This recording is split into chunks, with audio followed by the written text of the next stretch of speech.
আজকের ভিডিওটা অন্যরকম।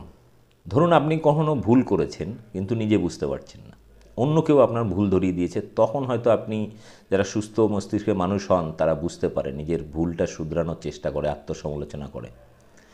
তো আমাদের দেশ কোন দিকে যাচ্ছে, রাজনীতি কোন দিকে যাচ্ছে, দেশের অর্থনীতি কোন দিকে যাচ্ছে, এই পুরো বিষয়গুলো নিয়ে যখন আমি বা আমাদের মতো হাতে গোনা কিছু মানুষ, যাদেরকে বিজেপি আরএসএস বা তথা হিন্দুত্ববাদীরা বলে আমরা নাকি দেশের গাদ্দার, দেশদ্রোহী, তো যাই হোক, এই কথাগুলো আমরা বলে যাচ্ছি, তার পেছনে যুক্তি, তথ্য সমস্ত কিছু পরিবেশন করি।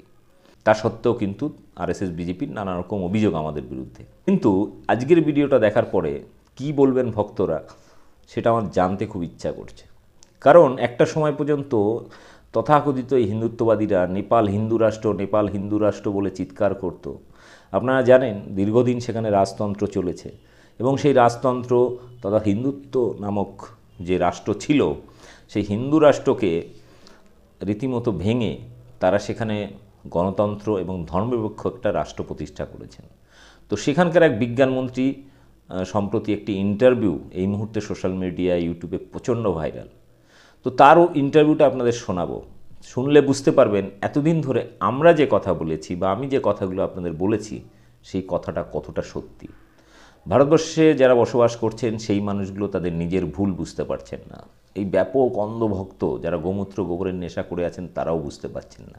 কিন্তু একটা প্রতিবেশী দেশ, যার সাথে ভারতবর্ষে কোনো দুশ্মনী নেই বা পাকিস্তানের মতো কোনো শত্রু দেশও নয়, কিন্তু সেই নেপালের এক বিজ্ঞানমন্ত্রী তিনি ধরে ফেলেছেন ভারতবর্ষের রাজনীতি, সমাজ কোন দিকে যাচ্ছে, এখানকার মানুষের ভবিষ্যৎ কী হতে চলেছে। পুরো ভিডিওটা শুনুন এবং ব্যাপক শেয়ার করুন, এবং আমার চ্যানেল বং নিউজ লাইভ অবশ্যই সাবস্ক্রাইব করুন। नेपाल देश जो है हिंदू राज्य होने से बहुत ही विकास नहीं कर पाया, बहुत नीचे चला गया। नेपाल इतना गरीब हो गया, लोग बहुत ही उत्पीड़न में रहा, तो उससे मुक्ति के लिए जो है हमने उसको फेंकना पड़ा। तो भारत अभी इतना अच्छा काम कर रहा है ना, इसमें लोकतंत्र जो बाबा साहब का संविधान की तरह से समानता, शिक्षा, बहुत ही उन्नति कर रहा है। हम तो उसी को कॉपी करके हम नेपाल में भी लोकतांत्रिक, गणतांत्रिक और धर्मनिरपेक्ष राज्य बना। इतना अच्छा संविधान को छोड़कर वो लोग हिंदू राष्ट्र करके इंडिया को क्या फायदा होगा, मेरा प्रश्न है। वो तो इंडिया को डूबेगा, डूब लेगा, इंडिया टुकड़ा टुकड़ा हो जाएगा। मेरे हिसाब से इंडिया इंडिया नहीं रहेगा, क्योंकि इतना वो आंतरिक कलह भी होगा। हिंदू राष्ट्र बनाया था थोड़े 50 वर्ष करीब करीब, हम लोग उसका हमने दुख ले लिया, तो उसने बहुत ही लोगों में जो है विभाजन निर्माण किया। तो हमने उसको जो है विरोध करके जन युद्ध करके उसको फेंक दिया था, हिंदू राज्य और हिंदू राजा भी फेंक दिया था। क्योंकि हिंदू राज्य के पास एक राजा भी आता है, तो हिंदू राज्य सिर्फ हिंदू राज्य नहीं होता, राजा होना चाहिए। तो आप भारत में फिर नया राजा क्रिएट करेंगे क्या? राजा बिना हिंदू राष्ट्र नहीं होता है, जाति व्यवस्था के बिना भी हिंदू नहीं, जाति व्यवस्था के बिना भी। तो हम लोगों ने वो हिंदू राज्य कहते थे उसको फेंक दिया। इसको फेंकने के लिए राजा को भी फेंकना पड़ा, और जाति व्यवस्था को भी हम लोग जो है फेंक रहे हैं। तो भारत जो है उल्टी दिशा में जा रहा है, क्योंकि उससे मुक्ति होने के लिए हम लोगों ने वहां जो है एक युद्ध करना पड़ा, 17,000 लोग भी मर गए। अब यहाँ जो है फिर हिंदू राष्ट्र, मुझे ताजुब लग रहा है कि अगर भारत हिंदू राष्ट्र चला गया तो यहाँ शांति नहीं होगा, यहाँ अशांति होगा और हिंसा होगा। क्योंकि इसमें जो है कुछ लोग दूसरे लोगों को दमन करते हैं, शोषण उत्पीड़न देते हैं। कहा जाता है कि नेपाल हिंदू राष्ट्र है, एकमात्र विश्व का हिंदू राष्ट्र नेपाल है। लेकिन ये हिंदू राज्य जो है ना, वो आप जो बात बताएं, वो बहुत पहले से नहीं था। पहले लिच्छवी काल में तो वो बौद्ध राज्य था, तो फिर इसके बाद 300 वर्ष का जो है एक ठकुरी काल है, वो भी बौद्ध राष्ट्र था। लेकिन करीब करीब आज से 800 वर्ष पहले ये भारत से कुछ राजपूत लोग, फिर दूसरा शासन, वो मल्ल कहते हैं उनको, उनके जमाने में कुछ ये जो भारत में मुसलमानों ने जो आक्रमण किया था, तो यहाँ के जो राजपूत लोग भागकर काठमांडू में आए, तो वो लोग करीब 400-500 वर्ष फिर उनका राज्य चला। तो उन लोगों ने जो है हिंदू का संस्कृति में उसमें शासन किया, बहुत प्रेशर समाज, उसमें जो है बौद्ध समाजों को दबाव दिया। तो उन लोगों ने क्या किया कि नया संविधान जो बनाया करीब करीब आज से 600-650 वर्ष पहले, वो संविधान जो है मनुस्मृति के आधार पर जाति में बांट दिया। तो हमारा नेपाल का समाज भी, तो उस जमाने से जो है बौद्ध बिहार कुछ कमजोर होने लगे, लेकिन हम लोग जनता जो है बुद्धिस्ट है, तो हम जो है अपने को वर्चस्व से बचाए रखे। लेकिन हिंदू राज्य जो है वो नहीं कहता था, उसमें हिंदू संस्कृति भी ठप आ गया, लेकिन बौद्ध संस्कृति बहुत स्ट्रांग था। राजा से भी स्ट्रांग जनता थे, तो जनता लोग जो है अपने बौद्ध संस्कृति को बचाए रखा था। लेकिन करीब 250 वर्ष पहले एक शाह राजा आया, वो पहाड़ से, पश्चिम पहाड़ से आया था। तो उनने जो है बहुत ही दबाव के साथ, बहुत दमन करके उसमें जो है हिंदू राष्ट्र तो नहीं कहा था, लेकिन हिंदू का बहुत ही जोरदार राज्य का जो नीति बनाया। और ऑफिशियली कानून तो हिंदू राज्य जो है करीब करीब 50 वर्ष ही हुआ। नेपाल के जो 50 वर्ष आगे जो संविधान बना था, उसमें जो है राजा ने हिंदू राज्य कह दिया। सर, उसमें व्यवस्था क्या थी हिंदू राष्ट्र में? समाज की व्यवस्था और राष्ट्र की व्यवस्था कैसी चल रही थी? वो हिंदू राष्ट्र संविधान में तो कहा, लेकिन वो राजा और शासन में जो शासन करते थे, सिर्फ वो लोग जो है शासन में थे, जैसे ब्राह्मण और ये जो शाह जो है राजपूत क्षेत्री, इन लोग जो है वो हिंदू मनुस्मृति के आधार पर वो शासन का अधिकार उन लोगों ने था।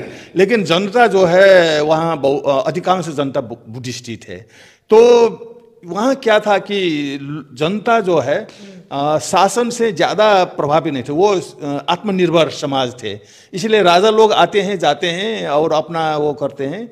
लेकिन क्या हुआ कि ये जो शाह राजा हुआ 250 वर्ष पहले, तो करीब करीब 150 वर्ष पहले वहाँ कुछ ये फिर कड़ी ये हिंदू मनुस्मृति के आधार पर जो शासन चला है, तो उसने जो है जो मैंने कहा ना काठमांडू में 500 बुद्ध विहार थे, वो बुद्ध विहार जो है ये लिच्छवी काल में जो व्यवस्थापन हुआ, संस्कृति विकास हुआ, उसमें जमीन था।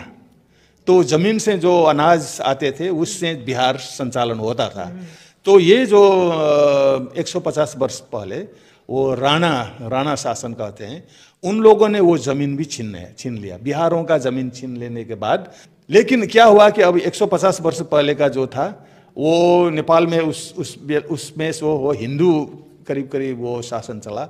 लेकिन हम लोगों ने जो करीब 30 वर्ष पहले हमने क्रांति शुरू कर दिया जनता ने।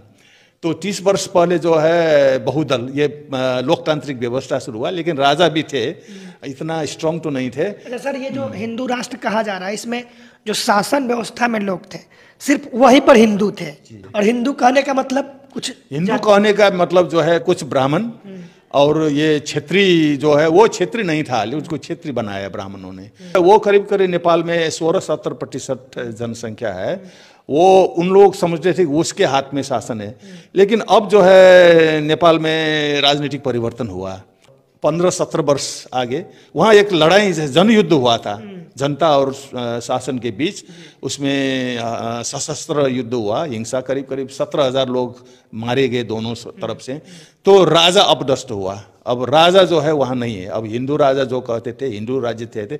हमने जो है 7 वर्ष पहले नया संविधान जो बनाया था, वो इंडिया का जो बाबा साहब ने बनाया संविधान है, उसी से जो है बहुत ले लिए हैं हमने। उसमें जो है जातीय व्यवस्था, सामाजिक व्यवस्था सब उसमें से ले लिए। और अब जो है वो गणतांत्रिक मुल्क है, राजा जो है अब नहीं है।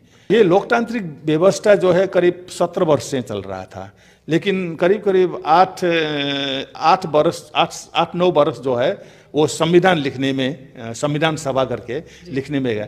उसी में राजतंत्र भी चला गया था, वो धर्मनिरपेक्ष भी हो गया था।